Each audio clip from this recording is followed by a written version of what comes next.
Chapter 2: The Dual Aspect. The first hurdle. The dual aspect is nothing more than the philosophy that there are always two sides to a coin, and is the fundamental pillar of accounting. But this is where around 50% get switched off initially, and miss a great opportunity to appreciate this wonderful subject. This happens because according to them this is where the introduction to the illogical world of debit and credit happens, and this is precisely the reason why I want to start off with this concept. A business transaction is complete by the coming together of at least two or more, internal/external, business entities. The dual aspect is simply the concept of presenting the business interests of one set vis-a-vis the business obligation of the other set as two opposing perspectives named debit and credit. To make this a universal truth covering all business transactions within the scope of accounting, you need to appreciate that some or all business entities participating in a transaction could be subunits that are accountable separately within the same business entity. A classic example is that of the stores department issuing raw material and the factory unit receiving the material. In this transaction, both the receiver and the giver of the business benefit happen to be subunits within the same business entity. Let us take a more pedestrian example. If I make a credit sale, I should not only record the fact that some revenue has been generated by me, but also the fact that another entity owes money to me. If it had been a cash sale, I would record the revenue generated by me plus the cash/cash equivalent that was given by the other entity. Now, having decided to record both aspects, we must decide which aspect of the transaction to record on the debit side, and which one to record on the credit side. Let us suppose we decide to debit the receivable aspect and credit the revenue aspect of a transaction. This is where the trouble begins, as it leads to questions like, why can't we just do the reverse? This is like an Indian questioning the merit of left-hand drive in a country like the US and continuing to drive as he is used to in India. Wouldn't it be trivial to debate on which side of the road should opposing flows of the traffic be logically channeled rather than adopting the convention local to that place? If there is an accepted convention, there would be order. Otherwise, only chaos would prevail. Accounting is a financial system created by man, and not by God. Hence, the whole thing must simply have a starting point, in other words, a bedrock of assumptions on which the whole superstructure can then be built. Page 8 of 64. In debating over what we debit and what we credit, rather than sticking to a consistent convention, we should not miss the central point.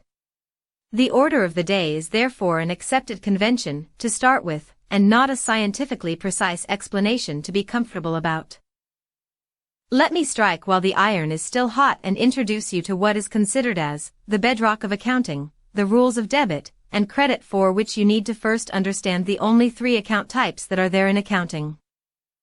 Account type. Description. Real. This reflects any real physical property that is owned by you. Personal.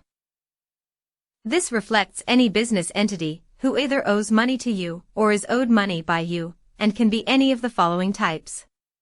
Person/individual.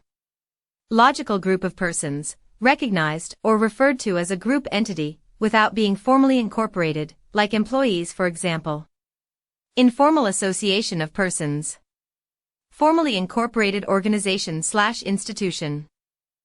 Nominal. While the first two types of accounts represent entities that can potentially be relevant for more than one reporting period, the nominal type of account represents those item heads, which are relevant only for a reporting period, year, quarter, half year, month, and so on, and not beyond that. This is because they usually represents items or activities that are related to all your business operations for that reporting period. In the above table, you or your represents the individual/business entity from whose point of view the accounts are prepared. Discussion on various forms that business entities can take is beyond the scope of this book. For each account type, the rules of debit and credit are as follows. Account type. Real. Debit what flows in. Credit what flows out. Personal. Debit the entity that receives a benefit. Credit the entity that is the source of a benefit. Nominal. Debit expenses and losses. Credit incomes and gains. Please note the expression used in the personal account type.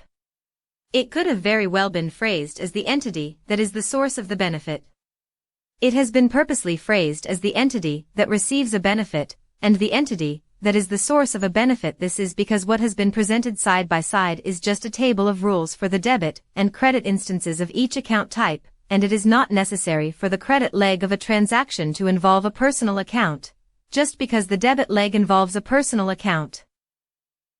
Page 9 of 64. In simple words, a transaction must be captured as an equation of components belonging to one or more account types on the debit and credit side of the equation. What and how many types of accounts are present in a financial transaction depends on the specifics of the transaction and the commonly accepted conventions of accounting. One should be able to analyze a transaction from the point of view of the 6 rules in order to be able to identify which account type is involved in the debit side and credit side respectively. Let us put theory into practice and give your business entity a name for ease of representation as ABC Enterprises. A credit sale is made to a customer XYZ Enterprises for a list price of $50,000, but at a discount of $5,000 such that the amount owed by XYZ Enterprises is $45,000. First step is to identify the financial components of the transaction from the perspective of each business entity involved. The sale made by ABC Enterprises, the discount given by ABC Enterprises. The amount owed to ABC Enterprises by XYZ Enterprises. Second step is to identify the account types involved for each component.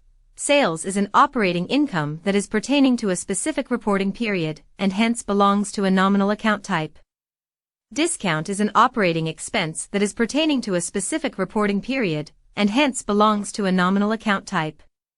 The net amount owed by customer XYZ Enterprises is a personal account as it represents the obligation of another business entity.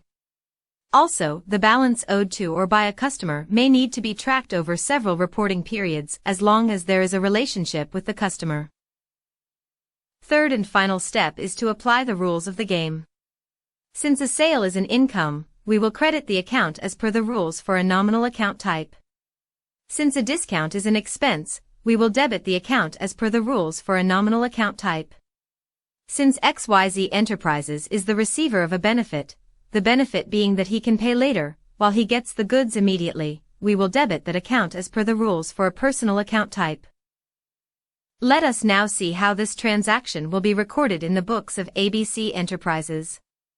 This is the most fundamental building block of financial accounting, and is called a journal entry. Journal entry in the books of ABC Enterprises.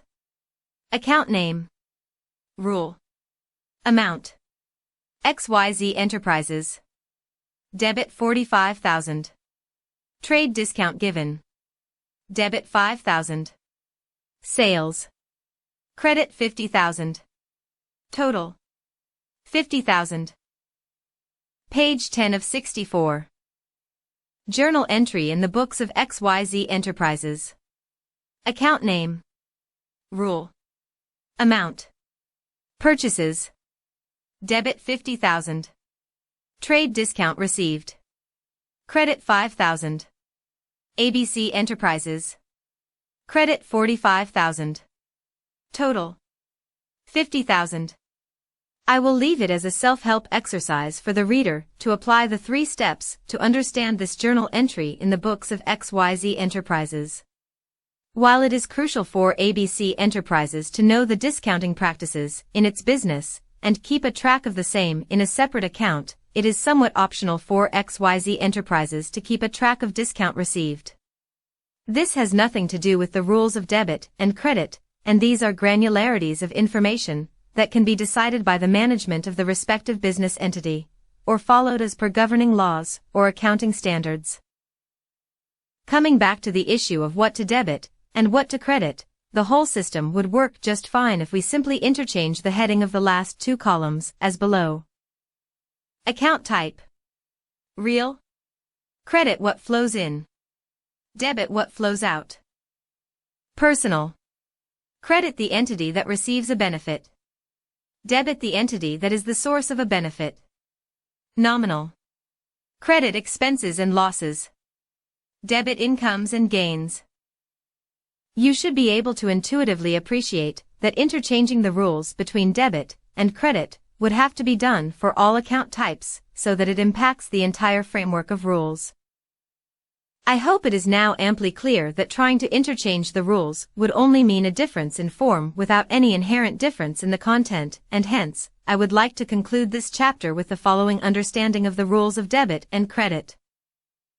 The beauty of the whole accounting system is that the three rules have such a logical interface with each other that in a transaction, if a real/personal/nominal account is debited, then crediting another real/personal/nominal account would be perfectly consistent with the rules for crediting that account.